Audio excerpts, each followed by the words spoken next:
Hello, everyone, and welcome. My name is Sarah Began Cameron, Bowdoin class of 2005 from the Office of Alumni Relations. Joining us today, we have alumni ranging from the classes of 1962 to 2020, past and current parents, faculty, staff, and students. Thank you all for being here. Before we get started, please note that this session is being recorded and will be posted to the Alumni, Family, and Friends Gateway on the Bowdoin website. Closed captioning is available at the bottom of your screen. The chat feature for all participants has been enabled, so please feel free to tell us who you are, where you're joining us from today, and observations from your wine tasting. We also encourage you to enter your questions into the Q&A throughout the program. Now I'm pleased to introduce Julie Johnson and Keisha Payson. Julie Johnson, Bowdoin class of 1976, is the owner and winemaker at Tres Sabores Winery. She started Tres Sabores in 1999 as a single vineyard estate and soon began making her own wine. She speaks and participates in seminars on the subjects of women in wine and regenerative farming for a variety of clients and at educational venues around the country. She's currently active in Napa Green, California Certified Organic Farms, Wild Farm Alliance, and the Rutherford Dust Society. Keisha Payson is the Associate Director of Sustainability for Bowdoin. For 20 years, Keisha has managed the office, focusing on both engaging faculty, staff, and students in Bowdoin's sustainability efforts, as well as ensuring that Bowdoin integrates sustainable practices and policies in operations across campus. She spent 10 years pushing the college towards its carbon neutrality goal, which was achieved in 2018, and continues to work towards plans for a fossil fuel-free campus. Keisha is a long-standing member of the Green Campus Consortium of Maine and currently represents them on the Maine Climate Council's Buildings, Infrastructure, and Housing Subcommittee, contributing to the state's new 4-year climate action plan. Welcome, Julie and Keisha. Hi, Sarah. Hi, everybody. Thank you and welcome. I'm almost so emotional to be so close to Maine and so close to all of you today right now. And I want to also welcome Keisha, who has made time today to join us, even though her daughter is busy winning a big hockey tournament, right, Keisha? That's true. Last hockey game of the year. That's great. Here we are freezing California style in my vineyard, and I wanted to spend just a couple of minutes, even though there's a little bit of breeze. It's kind of the original March comes in like a lamb and goes out like a lion bit here, but I am here in Rutherford on my 35 acres of land, and I wanted you to see what's happening in the vineyard right now, which is we have been growing cover crop and getting ready for bud break and getting ready for the start to a whole new, hopefully much better vintage of 2021. 2020 was quite a difficult thing in the wine country here in Napa, where 40% of the territory here in our county burned. So we're looking forward to a much better, much happier, much more productive season than we had this last year. But I wanted to give you a little bit of an introduction. As you tuned in today, you might have heard the song Sabor a mi. It's a wonderful song, means my taste, my flavor. And it's my effort to bring people who visit here or who are tuning in or who come to know Tres Sabores by tasting my wine a little bit more about the 400 years of cultural history here, a little bit more about the topics of social justice in the vineyards, a little bit more about the history of growing grapes and olives and walnuts and pears and French prunes and just about everything else you can think of. And my favorite, Myra lemons and pomegranates, the history of growing and the skilled labor that's around all of that. For me, there are tastes in every glass, and I invite you to take a moment and make sure that this is a nice time to sip and to enjoy the first wine of the day. We're going to try 3 wines today. First is our Sauvignon Blanc, so please pour yourself a glass, give it a nice swirl, see what you smell, because of course it's all your perspective. For me, see the three tastes, the Tres Sabores, the three flavors in every glass that I think about are the vine, in this case, Sauvignon Blanc, the place, the terroir, in this case, a 50-year-old vineyard of Zinfandel and Cabernet. And then the third flavor in every glass I think that's so important to know about is the good company and the spirit around the glass. I haven't seen some of you. Some of my classmates are on today, I know, and a couple of my former interns are on, so welcome you all. I haven't seen you for a long time, and since I've seen you, I've become more of a farmer than a biologist. I've been a nurse, a marketer, and now a farmer and winemaker. So it's been a come full circle. In a full circle, you're in a vineyard that's all about regenerative farming. And by that, I mean that here at Tres Sabores, and as a growing movement across vineyards in California, and especially here in Napa, we're talking about everything that makes a great bottle of wine. And it starts with the richness and the diversity of the biome, of the microbiology of the soil. Healthy soil, resilient soil, holds water. It sequesters carbon. It prevents erosion. Plants like this beautiful mustard right now, or these bell beans, which are a relative of favas, they're the first to bring in beneficial insects that start the balance that takes place when you're not adding any synthetic inputs to a vineyard like this. In fact, we were the certified organic vineyard in this entire region, which basically means no synthetics, that everything works together, that everything really does happen. This little old vineyard, planted in 1971, has been farmed without irrigation for the last 34 years, which is quite a little bit risky in a terrible drought year like we seem to be in the middle of right now. But it's also something that helps to get the vines, I think, really much more in sync with the soil. And that is all about this kind of concept of healthy soil makes for healthy vines, makes for delicious, clean fermentations. So I hope you like this. This first wine is Sauvignon Blanc. We're going to be spending a little bit of time going through Sauvignon Blanc and then our estate Zinfandel. And finally, one of everybody's favorite wines, Por Qué No, which means why not? Why not put Zinfandel, Cabernet, Petit Syrah, and Petit Verdot all together in one smooth kind of blend? I've been having lots of fun out here. It's a beautiful place to live. This is literally my front yard. I want to show you just a little close up, and I'm going to lose your sound here, and then I'm going to exit for a minute, but I want to show you what a 50-year-old vine looks like, because it's such a majestic plant material. And vines themselves are, not only have we had this marvelous relationship with cultivating vines for over 10,000 years.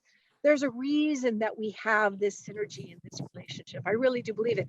Not to mention the fact that the product is really delicious, as somebody probably discovered when they'd been picking wild grapes and left a few in their goatskin bag many thousands of years ago and suddenly discovered, whoa, that tastes pretty good. But anyway, I've been enjoying my own path of discovery, and I invite you today to take a little path of discovery with me. But I want to show you that old vine because it's really quite amazing. You're going to lose me here. You can see this is something that was. So this is what 50-year-old vines look like, and it's important to remember. It's important to remember that not only is there carbon sequestration in the soil, but also in all of this plant material. So the less that we can disturb it, the more we can add to the pleasure of that vine, the better. The more we can start the process going with natural nutrition for the vine. This is the root of that bell bean, which is pretty wonderful. Oh, thanks, Miguel. Here's another root. You can see maybe close up. Oh, a few little life forms here. We have earth. We've been mulching and using this cover crop now for, like I say, since we moved here over almost 40 years ago now. And so the life forms built up pretty amazing and pretty diverse. That's the idea. these bell beans, these legumes all pull nitrogen from the air and help set nitrogen in the soil. And that's what regenerative farming, that regenerative farming movement is. For me, going past a lot of things, it's kind of like here's another one. This happens to be a radish. This is a root, and the radish providing a good source of nutrition for the early beneficial insects here as well. So the idea is to naturally implement and emulate the systems that Mother Nature has out for us. And then back of me, you can see 2/3 of my property is actually in native space. And it makes a lot of difference as to how I can do it. I have to be in partnership. I'm a farmer. I can't exactly emulate nature, but I can do my very best to try.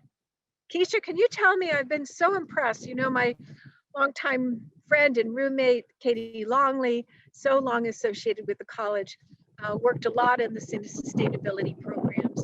For me, sustainability means, can I keep this land going? Can I keep it regenerative for 7 generations and productive for 7 generations going forward?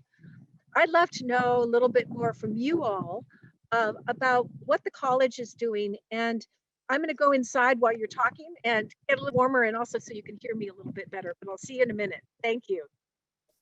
Sounds great. Thanks, Julie. Yeah, so actually one of the things I wasn't necessarily planning on talking about tonight, but seeing Julie talk there about what they're doing has inspired me to talk about a little bit about the Bowdoin Organic Garden, which was really motivated by students. They started this in 2004, and it's been certified organic by the Maine Organic Farmers and Gardeners Association since its founding. And one of the big challenges they have is focusing on irrigation. So they do a lot of similar.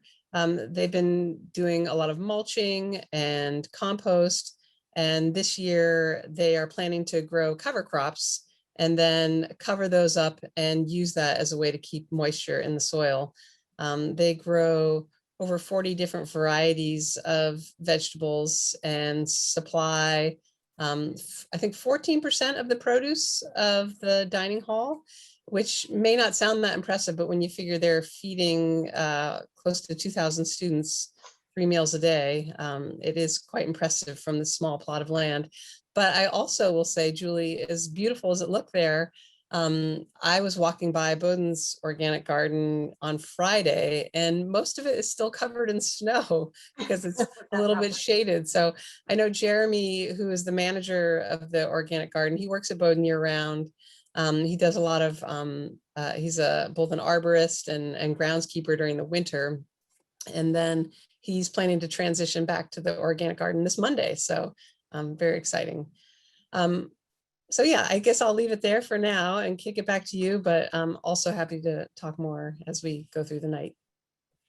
Well, I think, yeah, and one of the things we definitely want to talk about, and please also I want to ask everybody to start asking questions, because this is only as good as the questions that you ask, and what you want to know from me about wine, and what you would like to know from Keisha about what the college is doing. The idea that every little bit helps, I think, is a theme that runs all the way through us. And when we did start to move this forward in terms of cover crop, we were planting cover crop in our vineyards in the early 80s, and truckers would come by, you know, farmers would come by, and you'd see them leaning out the window like, what is that? But then they started to see that we had more disease resistance, that we were able to work in the vineyard without issues in general, and that there was good production. And so things started to make sense for people. And I think that's kind of the same thing that I've gotten from Bowdoin, that you followed a path that makes really good sense. Isn't that, I mean, that's kind of the idea, right? That yeah, we're trying to be carbon neutral. We're there in terms of what we do, and certainly low till, for example, and minimizing the tractor use, minimizing the inputs, really being cautious and careful about our recycling and energy use here has really helped for that. And we're quite proud of that. But the college is working towards that as well, right? Yeah, we, well, going back to the organic garden, they're also taking the practice of he said they've been no-till for 5 years. So Jeremy was very excited about just the diversity that they're creating in the soils in the garden. But we also do organic maintenance of the grounds as well across campus. And we started, I want to say it was back in 2001, we started organic treatment of the grounds and using things like, hot chili peppers as a pesticide, and using basically an organic treatment that is allowing the organisms to come back into the soil and really makes for healthier plants that can compete out the weeds. So that's been really great to see that transition. I remember when I first started working at Bowdoin, there were the signs that said, pesticide application not safe for kids and pets. And now the signs are the opposite. They say it's okay, it's been treated, but it's safe for kids and pets to walk around and be on the grass. So yeah, and also, thinking about our climate action plan, we've also, back in 2008, when Katie Longley was the VP of Finance and Treasurer, we signed the President's climate commitment and set a goal to be carbon neutral by 2020. And we actually, as part of that, we knew it was going to require purchasing some renewable energy credits and carbon offsets, but we also plan to reduce our own emissions by 28%. And we hit that goal in 2018. So we've gone ahead and purchased the RECs and offsets and have been carbon neutral, and now are really working on a plan to become a fossil fuel free campus. So that's pretty exciting. That is so exciting. And I know that that if I was there, it would be really, it's exciting to be part of an extended part of a campus that has those sort of goals. And I think your ability to communicate them comes, which is why I'm part of a group called Napa Green, which is trying to communicate on all sorts of levels and has set goals for Napa Valley. And as far as it's a system of everything from social justice to conservation. And one system that I didn't work that you'll see at the end that really helps with soils here, and I wonder if you guys implement this. We beginning in 2002, I brought sheep and chickens and guinea hens onto the guinea fowl onto the property, and now we have one goat, Rosie, as well. The goats are pretty smart. They're much smarter than my golden retrievers, so it's a little difficult to have goats here, but it's been so wonderful to have that type of system. For those of you, I'm sure many of you know more than I do about this, but the Allen Savory system of intensive grazing, we're trying to work towards that, even with our small savanna grazing, even with our small, very small herd of Shetland sheep. But it's been fascinating to try to learn and see, because they are very much a part of our system, either with their natural deposits, or we take all of the byproducts of harvest, our stems, our skins, the seeds, the leaves material. We combine the manure from all of our animals and birds into making our own compost. So, and that goes back on the pomegranates and the things. So that's the kind of regeneration that comes. I'd like to take just a few moments though and get back to the wine, which is why I want to thank those of you who had joined us with a glass of wine in hand. And if you could show, Sarah, could you show the first photo? Because I want to focus on Sauvignon Blanc just for a little bit and then go on to the next wine. You could show the first photo that shows you our vineyard, here we go. This is the vineyard where this particular Sauvignon Blanc came from. It's a very unusual, Sauvignon Blanc can be found all over the world. It grows very well, especially where very valued grapes like Cabernet Sauvignon and Zinfandel need lots of deep, well-filtered, well-drained soil. Sauvignon Blanc can actually grow in deeper soils, in fuller, richer soils, muddy soils, clay soils, thick soils. This particular vineyard, this particular bottling of just a little over 400 cases comes from the total antithesis of that. This vineyard is located on Sonoma Mountain, which is the next big mountain range west of where we are in Napa. This is my dog Kava, fifth generation Kava. Her great grandfather was from Sakonnet Vineyards in Rhode Island. It's a little piece of trivia for you New Englanders. This Sauvignon Blanc, usually Sauvignon Blanc sort of grows like a weed, tastes like a weed. You might have had a lot of the pyrazine version of Sauvignon Blanc from vineyards in South Africa and in New Zealand, for example. This is quite different, as you're already tasting. More lime, more pippin apple. Maggie, my associate here at Tres Sabores, says this is more like a palm fruit or like a white nectarine in character. Some people find lemon. Some people find just a little bit of that herbal essence that really is Sauvignon Blanc. I hope that you're finding something pleasing in this and just something that can give you a little bit of extra pizzazz. Sauvignon Blanc is for me a wine for all seasons and a wine for all seasonings, really, because it adapts so well. This particular site, this terroir, the big taste of any wine, the terroir is so important here. Very shallow soils, ancient soils, poor soils that give very, very little vigor to the vine. But it's also very key that this particular Sauvignon Blanc, these grapes get exposed to a lot of sun. Sun changes a lot of the chemistry. If you've had Riesling, for example, the reason why Riesling tastes so great is because of the effect of sunlight. Opening the canopy, giving air and light to the fruit not only helps with disease resistance, not so much with pest resistance, except mildew resistance, but opens up the fruit. And sometimes we actually call this a sunny Sancerre. It's something that I love. I've had it with everything from fancy macaroni and cheese to when I lived in Maine and lived down on Orr's Island after graduating.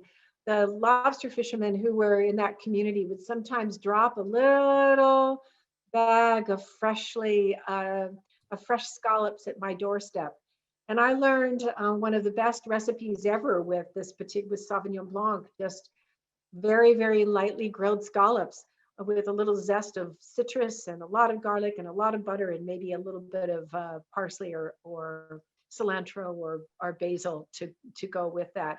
Just such a wonderful thing to pick up some of the accents and the zip and the pizzazz of Sauvignon Blanc. So a little bit on Sauvignon Blanc. Like I say, I don't make very much. This is a vineyard where I was very excited to be able to get the first of this fruit in 2005. And we all stand at the very end of this vineyard, making sure we get every last little cluster because it's so dear. All 16 rows that I get from the top of Sonoma Mountain. So I'm hoping that when you all come here, we can share a little bit about the terrain, the terroir, and the special character of this particular thing.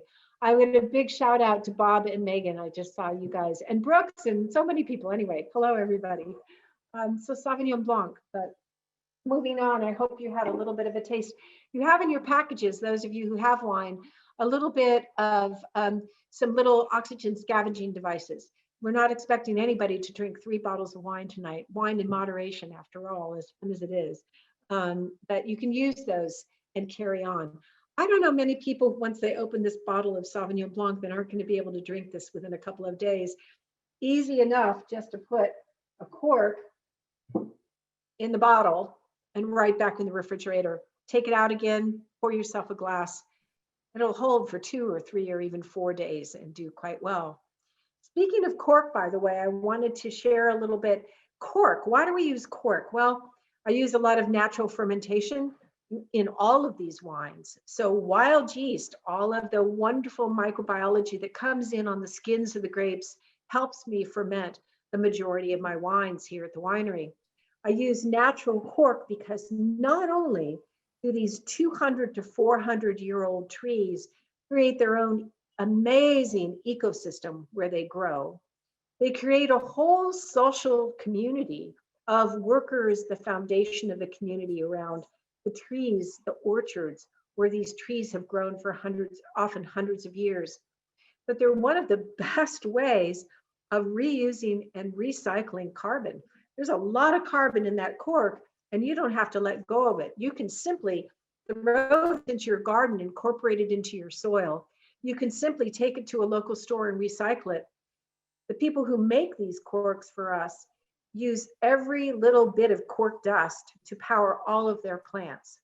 They take all of the corks that are seconds or come back to them for some reason. They grind them up and they share them with one of their subsidiaries that actually makes cork soles for sandals.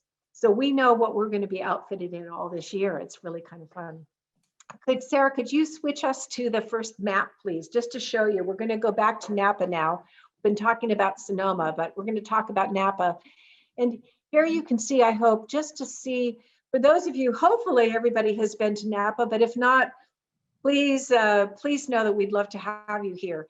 We're waking up after being closed 6 of the last 12 months, either due to COVID or due to the fires and the smoke that we had here in the fall. But here in Napa, and here specifically in Rutherford, you can see this map.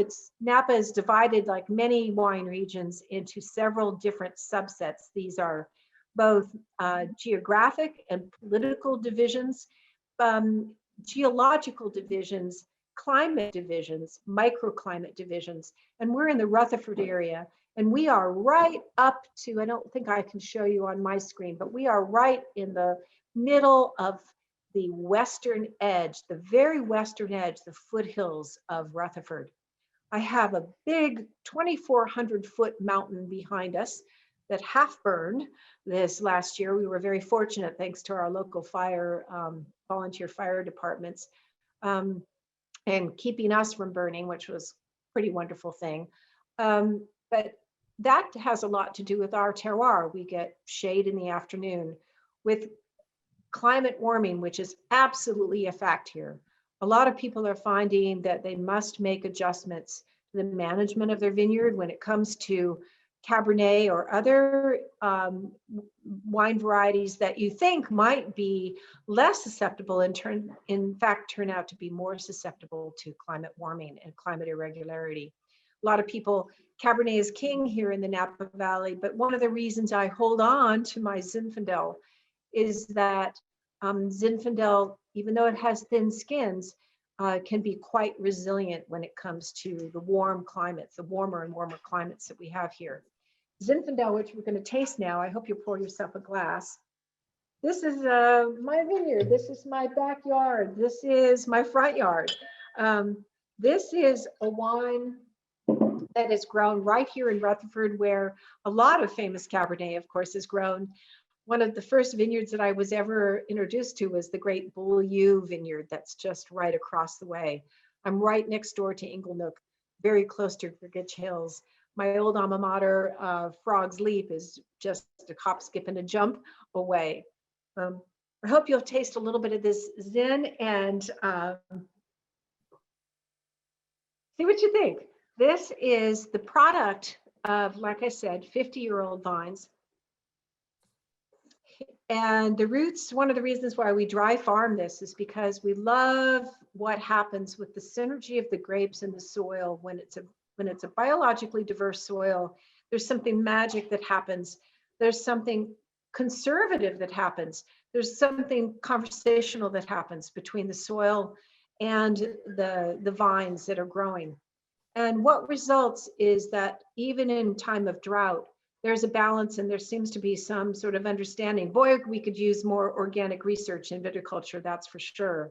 But all I know is that I start to pick this Zinfandel in mid to late August, and I pick through the entire 8 acres of Zinfandel and I make rosé. An early pick yields higher acid, lower pH, lower alcohol potential. And then about 3 weeks later, I go in again to the entire vineyard, little vineyard of 8 acres. And I start the process picking. This particular Zinfandel is on a slope. And so the slope, and could you show the next picture? And it kind of shows a little bit more about the way the slope of this goes. It's kind of a glamour shot with our dogs, but you can kind of see we sort of slope down. the soil changes. There's a microclimate, there's a micro soil change as we move up the vineyard.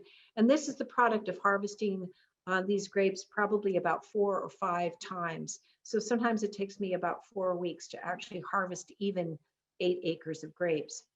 I bring them in, we don't do much to them, a lot of wild yeast fermentation, and then they end up in our cellar. But I want to show you a couple of other things as an aside. Maybe you can see, this is what this vineyard looked like just a few short weeks ago. And then you've got a live picture outside, but could we see the next slide, and you'll see what it really does look like now. Yeah, so that's more of a picture that was taken the other day. Everything has been pruned. You get a little bit better picture. You see the proximity of essentially second growth forest, wild hillside behind us. Wild hillside that's full of red-tailed hawks and bobcats and bluebirds and swallows and every imaginable cavity dweller, beneficial insect and bird that you could possibly imagine. We have a couple, you can't see it in this slide, but we have a couple of barn owl boxes that now we're working with Humboldt State to as a barn owl assay program. And we have 2 nesting, a pair of barn owls, 1 pair of barn owls raising a full brood of chicks every year can take out, get ready for this, 3,000 varmints, 3,000 gophers and voles every year. So it's something that when we're able to study these kinds of things, that's another example of how that comes along. And that relates to the Zinfandel that's in your glass. Believe it or not, these vines need, we don't do a lot of tillage now anymore. We use a crimper to roll all this cover crop down. And a crimper helps to sort of snap the cover crop right at the soil level and lays down a great mulch, which again, sequesters carbon, sequesters water, increases the water carrying capacity, and makes the world go round for these dry farms, Zinfandel. So the Zinfandel, this particular Zinfandel, I want to give you a little bit of a fun clue. If we go to the next picture, a little bit of a fun clue about how to approach this Zinfandel. If, you know, for me, if you're looking at the label right now, it's the next picture. There you go. If you're looking at the label now, it's all about taking the first step, putting your energy into the vines, putting your energy into wild, almost wild space. But if you're interested in exploring the flavors and the tastes, and you're looking for a vocabulary, this aroma wheel developed by UC Davis might be a good way to start. I'd love for you to focus, and I hope that you will find some of the characters, some of the aromatics that you might see in the rose-colored section. For me, Zinfandel, now I might talk about, oh, it's Cabernet and it's full of currants and olives and dried herbs. And for Zinfandel, you know, for other maybe Pinot Noir, you might be talking about cherries, for example, berries. For Zinfandel, it's almost like a cornucopia of everything.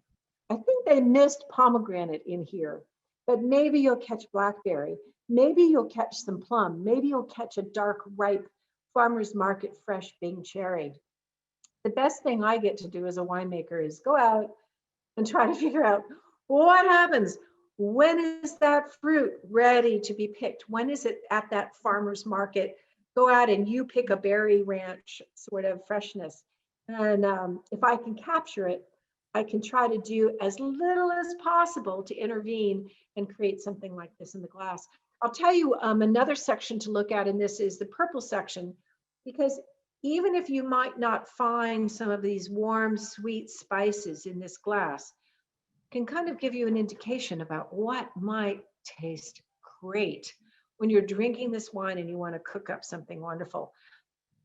I was inspired by my roommates at Bowdoin.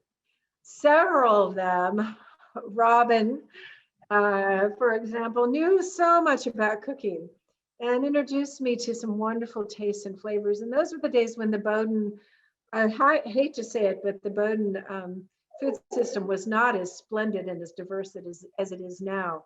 But these days I've learned to cook better, and I've learned to love the warm spices.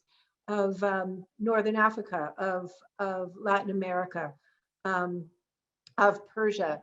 And some of the spices like cinnamon and bay and allspice and anise and cumin and Aleppo pepper, those are all things. One of my favorite recipes with Zinfandel is just as simply a Peking duck or just duck in general, or just a wonderful pizza with all sorts of cheese and everything smothered all over it. Zinfandel like this is pretty fine for acid, and that's what makes your mouth water. If you take a nice full open taste, it should make you want to taste another bite, another sip, or another bite of something pretty wonderful. So I think that one of the things that has challenged me, though, is making sure that I'm not in the green area. With the 3 golden retrievers that are often on our bed, in fact, we had to buy a bigger bed to accommodate the dogs. We're often we have all too certain an idea about what dog is. So what wet dog is. So here's to not having wet dog, or for that matter in Zinfandel, which can be prone to dehydration and raisinine. Here's to not having raisins in Zinfandel. I'm known for making a Zinfandel that's not absolutely modest in alcohol, but is somewhat restrained. I'm known for making a Zinfandel that doesn't have too much oak in it. Indeed, here's some of our actually Cab Franc and Cabernet and Zinfandel from 2020 here. I only use about 30% new oak. I love the idea that wine can be buoyed, a fresh, crisp wine can be buoyed by oak. It's a marvelous invention, these barrels. Used to be in every city-state, in every corner of the wine-growing regions of Europe, for example. They don't use too much of it. A little bit gives a lot of grace.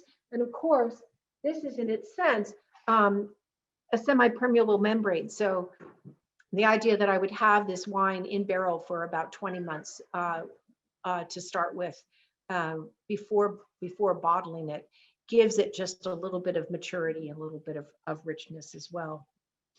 It's important to think about utilizing and reutilizing natural resources like this. And the barrel companies, again, have come around to reusing chips of wood and being smarter about doing computer scans and utilizing the forest, regenerating the forest they use to make these wines. I'd like, Keisha, I wanted to ask you, as we just kind of go to neutral screen for a minute, what kinds of things is Bowdoin doing, really? What kind of challenges is Bowdoin doing to kind of reuse materials? And that's always been a part of it. And the other thing that I know that's really true here, and I was talking about this yesterday with a bunch of colleagues, and it's the whole idea of not getting people to buy in on the idea, but getting people to really engage.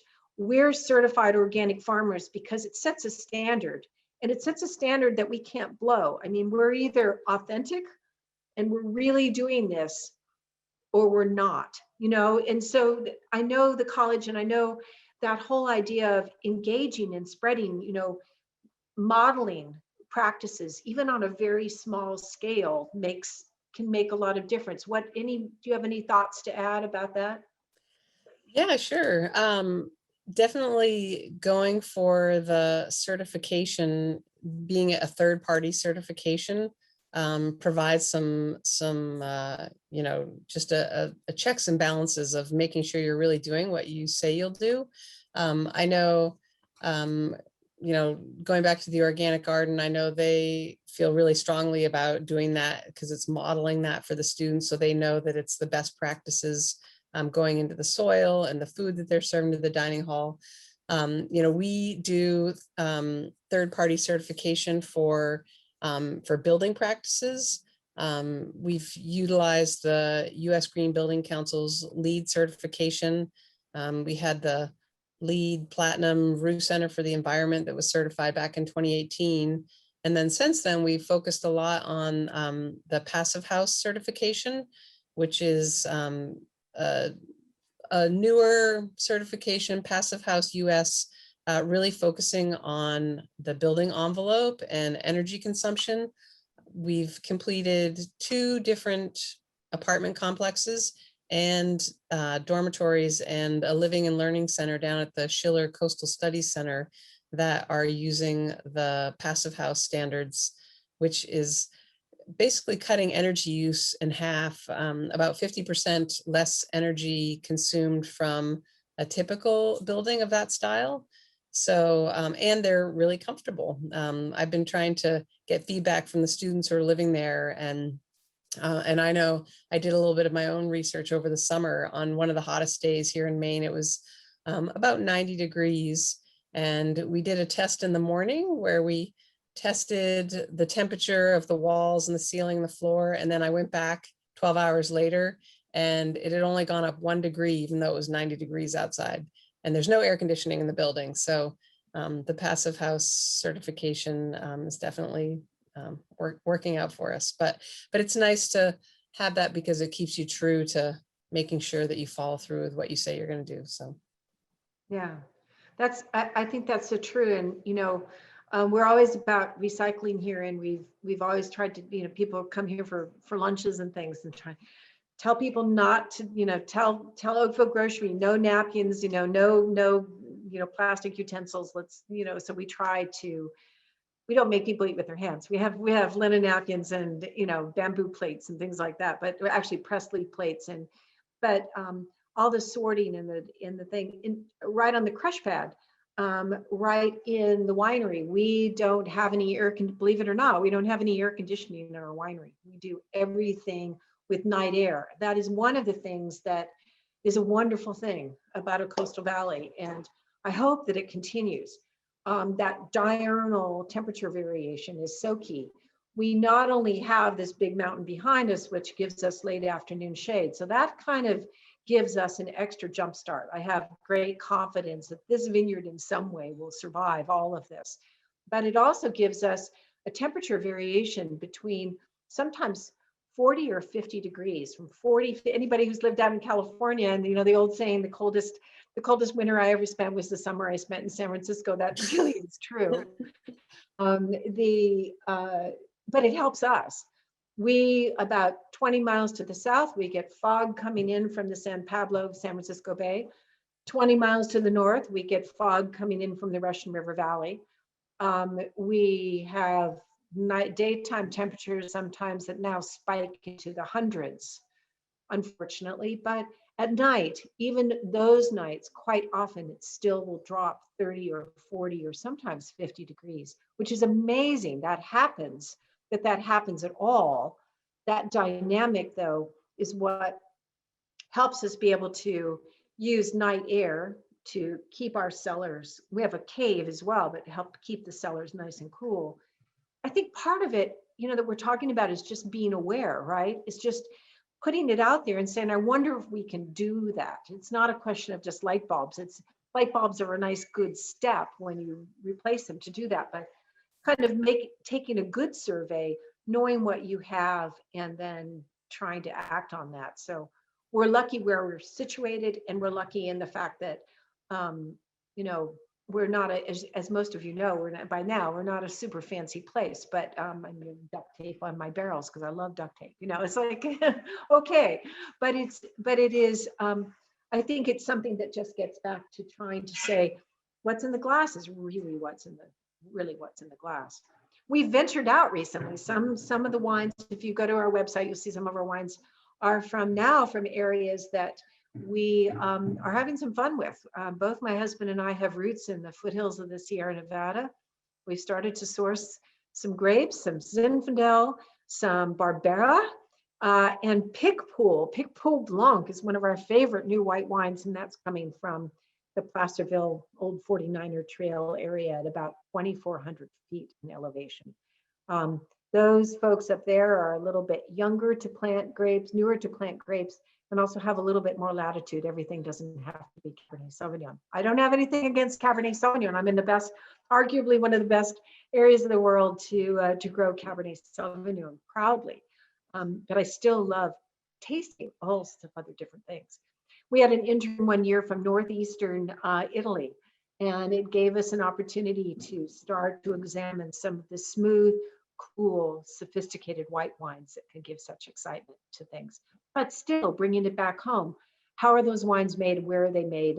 And can we make them and be mindful as well? So not to get too serious, I hope you're enjoying this Zinfandel. Can I just see, there is the next picture, please. I want to show you, you've seen the vines as they are nascent and early in the season. And I'd love to see, Sarah, if you'll show us the picture of the Zinfandel that's in full season, ready to pick. So this is what a full Zinfandel vine on the Rutherford bench looks like. Nice, big, huge grape clusters. One cluster can weigh almost a couple of pounds. Thin skin, so we do have to open up. You'll see a good example to the right there. We open up the vineyard, the foliage of the vineyard, the canopy, to the eastern sun, the morning sun, and we close it down at night. We let the west hanging canes and shoots protect the grapes. At this point in the season, in full sun, you can put your hand literally into the middle of that canopy and get about a 10-degree temperature differentiation, which can make the difference between frying or dehydrating a grape and keeping it bright and fresh and hopefully as exciting as you think that is. I hope you all go, we don't have too much time left. I hope you all go to Por Qué No. This is a wine that I started to make 20 years ago, which is kind of amazing. 20 years ago, there weren't a lot of blends. You could get the Great Ridge Geyserville, for example. The old time blends of Zinfandel and Petit Syrah were quite common, but not much was being made that was Zinfandel, Cabernet, Petit Syrah, and Petit Verdot, kind of an old world meets new world. And I did this because initially I had this crazy idea and I brought winemakers here to teach me how to make wine. And I had them make 3 Zinfandels at the same time that we boxed in 3-pack and sold as a taste of terroir, Tres Sabores, 3 flavors, 3 tastes of terroir. Well, inevitably, I mean, Mother Nature doesn't always deliver a precise number of clusters per ton, or per acre. So we had wine left over. So I'm to my winemakers at the time, back in 2000, I'm saying, so what am I going to do with this extra wine? And they're like, well, why don't you just blend it all together and see what happened? And we kind of went, well, why not? And then we kind of went, well, Por Qué No? And Por Qué No was born. It was kind of fun because I'm part of the Cheap Label Club, and I thought this was just going to be a one-off, that I was just going to be a serious single vine, single Zinfandel maker. And I had a really nice collection of cocktail napkins, hand woven in Oaxaca. And I took this to my longtime designer friend, and he had it embroidered, Por Qué No, and that was the label. Instant label, no cost label, but lots of fun. So I always say that if my Zinfandel is my jazz club, then this is my salsa party. This is just a wine that's meant to be easy. Why not? Have a glass of wine, have a mushroom pizza, for heaven's sakes. It doesn't really matter. For the sake of all of you who are just getting to know wine, somebody came on with a Zoom the other night and I said, what do you think about this wine? And they said, well, it's a fruity red wine. And I said, that's fine. That's great. If you find that this is a delicious fruity red wine, that's just saying a lot. And that's all you need to do, is just like, and I'm sorry to keep pulling it back to this, but just like taking steps into enjoying the wine, I want to show you just a little bit about what we do to actually make a wine like this. And if you could show the pictures of on our crush pad in the fall. Fall is a great time to visit, and Jacob is on right now, and he knows how hard he has to work in order to help us. There's another Bowdoin graduate to the right. Cole Crawford is to the right, was an intern this year as well for a while. And so thank you, Cole, if you're listening. There's my assistant winemaker in the back. We're sorting Zinfandel. We handpick everything, and that's what we use. It's kind of Lucy and Ethel style, big, long, moving table. We're taking out underripe grapes, overripe grapes, and trying to make things work. The next step is actually to de-stem, take the stems away. from the clusters. And then those clusters fall into one of the bins you can see in the back. And the next picture you'll see is Miguel actually mixing. This is the process in a very basic way in these open top bins, mixing the berries. The process of fermentation develops CO2. CO2 pushes the berries to the top and form almost a mattress on top. In order to extract color and flavor, we have to keep pushing and mixing and melding during fermentation, and that's what Miguel is doing right there. You can see, compared to the picture that you just saw in the vineyard, these berries are already losing color to the juice, and that's hopefully what you get in there. So when we make this Por Qué No, we're making Zinfandel, Cabernet, Petit Syrah, Petit Verdot separately, and then putting it in barrel, aging it, and then making a blend anywhere from 10 to 20 months later, and putting it in a bottle anywhere from 20 to 24 months later, like this one. So this has all sorts of attributes. Petit Syrah is one of my favorite grapes, lots of chocolate and deep Marion blackberry in that. Cabernet Sauvignon also adds earth and texture and more fruit, but earth and texture being incredible. And then Zinfandel is almost like, Zinfandel is just dancing on the stage, just enjoying being slightly fruity, not a fruit bomb, but fruity and lovely and full of acid and natural verve. That's a favorite term of mine with wine. Karen McNeil, who wrote the Wine Bible, might call it tension or tension in a wine. I call it more verve because it has more matisse, more of an artistic flair. I find that kind of expression, whether it's on your palate or whether you're doing anything in life, is a fun thing to come back to. So I don't know if any of you have specific questions and answers. We'd love to take a few of them. And I'd love oh, hi, Tom. Keisha, I'd love for you just to talk just a couple minutes as we see if there are any more questions about your eco rep ambassadors and about how people can get in touch with you if they're starting to form sustainability programs within their own. I'm happy to talk to anybody. I'm happy to learn from anybody, and I'm also happy to talk with anybody if you want to start a vineyard or anything like that about more of what we do here in Napa and around the state and around the world in working on carbon sequestration and so on. But what are you doing now, and what can you share with alums? Because I think this is a pretty generous offer.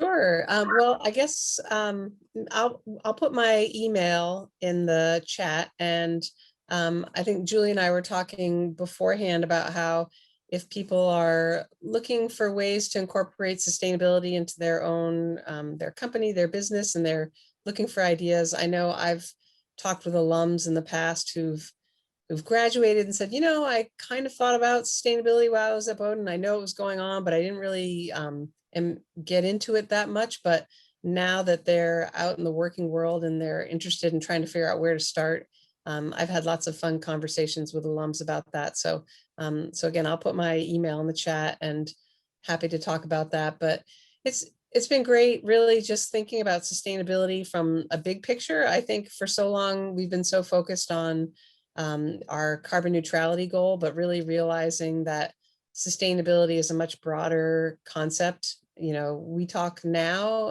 in more recent years, we talk a lot about the UN Sustainable Development Goals, and just thinking about everything from, education, poverty, biodiversity, climate, clean energy, renewable energy. Those are all areas that we're really trying to encourage the students to really broaden the dialogue about sustainability. So I guess I'll just leave it at that since we don't have too much time. Well, it's a noble thing. And like I say, there's always a teaching moment. There are only 14% of the winemakers are women in California right now. Only 4% of women own their own wineries now. So I'm kind of in a small group, but it's getting better. It's getting better all the time. And I find that women form collegial relationships in the wine business because it's still pretty male dominated, and especially in the vineyard, as you see more women crews in the vineyard and so on. I think those associations and those engagements and those mutual, this business, to coin, not to borrow a term, is very much like, people often come to me and they say, what is it like? Can I get in the business? And I say, well, it's like a jungle gym, really. You need all sorts of skills. And I think that's true with a lot of things, but especially with this most vertically organized of most businesses in the wine business. Where else? And yes, thank you. Our tasting room is open finally. And hopefully it's going to stay open. Here's a toast to that. So for people to come and engage and, experience that, I think is really important. Somebody was just asking a really crazy important question. Okay, so most years I say we need 26 inches of rain. This year we haven't even had 13. So the question was, can I sustain dry farming? And the early evidence is yes. We survived last year. We have about 5, we've done a lot of core sampling and we have a lot of instrumentation. So and there's the power of observation and of testing leaf material as well as we go through the year, and we're going to be doubling down and doing that. We can always retrofit some sprinklers. That's not really going to help when you have vines that have roots 20 or 30, sometimes 40 feet deep. That's what builds that resiliency. We know that we have mulching 4 or 5 or more feet down. I mean, we can see earthworm castings when we did core samples, 5 or 6 feet down in the existing vineyard. So we know that we have life and diversity and water holding capacity. And boy, oh boy, I hope we're right. I hope those vines, we may get less production. We may have to thin out our vines. I'm hoping that we survive. There is not enough research, and so we're hoping for that. We know with the application of compost alone and animal systems alone, that wise animal systems, that really helps. But we'll see what we'll see what happens. Bottom line, I could always drink the wine that's in the cellar, right? I think that's what that really gets to, and I hope that's what a lot of people. Thank goodness for a lot of people, and all of you who tonight were very gracious and brought in some of my wine to accompany this gathering tonight. Thank you, because think of the artisans, the small wineries that were in restaurants only. Think of the artisanal cheesemakers and the farmers market people who have lost a lot of their commerce this year and are trying to build back. Thank goodness California at least targeted essential workers and defined those as agricultural workers and as people who are working in restaurants to receive priority for shots. So people were confident to go back to work in the vineyard.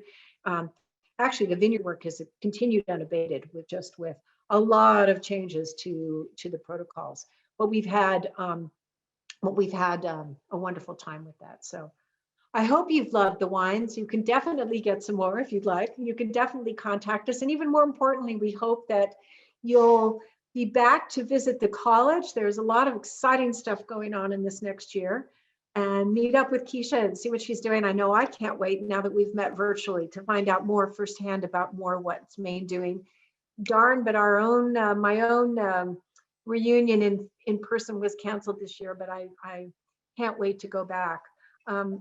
If you can't wait and you're not going to be going out of country for other reasons, come to California, come to the Napa Valley, let us be your concierge and introduce you to some of, like Tres Sabores, some of the hidden gems that are here, not too commercial, kind of humble, kind of fun, and where you can certainly be no further than 5 feet away from really alive, growing vineyard. We'd love to have you. So I think we're at our time now. Please stay in touch with us. And from both, I love it that we're coast to coast today, from Maine to California. Have a wonderful spring. Love you all. Thanks so much for joining in with us. Thank you, Julie. Take care. Take Bye-bye care. now.